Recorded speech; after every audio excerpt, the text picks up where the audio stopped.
Hey everyone, I'm Maya Palacio and this is How Things Operate, but today we're actually going to talk about how things happened.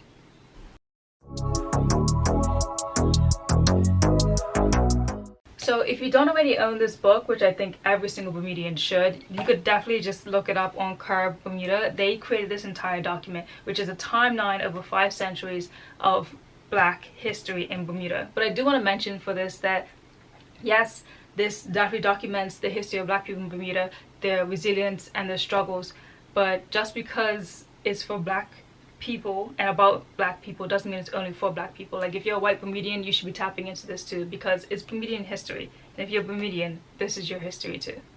So I want to start this by talking about specifically the year of 1926. In 1926, the Summary of Offences Act was put into place. Now, in that act, there's a specific law that I had mentioned prior about not being able to fly a kite and also not being able to play cricket if it annoys somebody or aggravates somebody.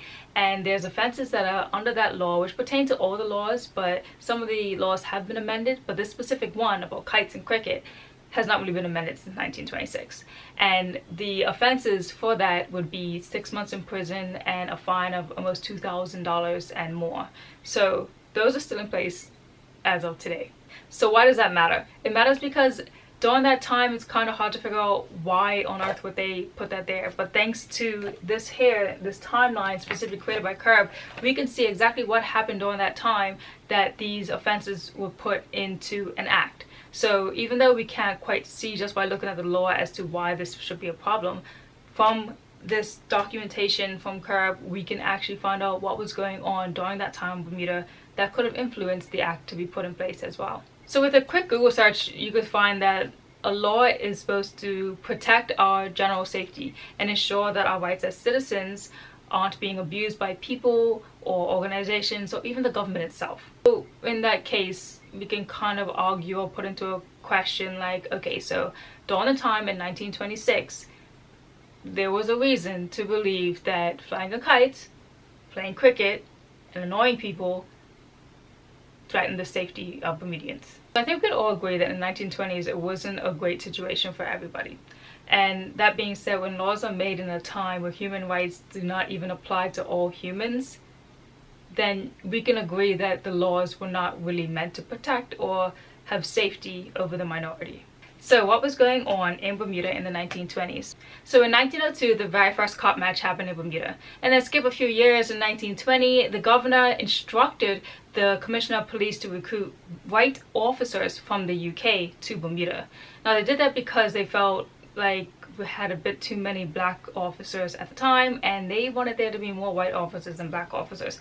And this obviously led to there being a lot more racial profiling on the island that is still prevalent in some cases today.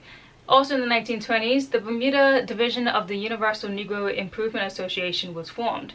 And also a huge wave of white immigrants in the 1920s was associated with a surge in tourism. So we had even more of a white population starting to migrate to Bermuda during that time.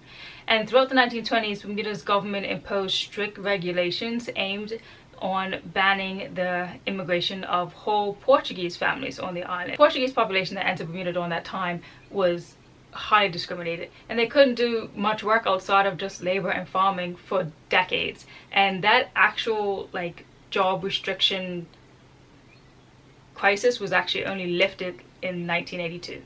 Now this last point is pretty important, as between 1919 and 1923 about 400 Bermudians were being stripped away from their homes in Tucker's Town, meaning that there were laws that were being put in place that they couldn't fight in order to keep their homes, and they were forced out for the use of tourism.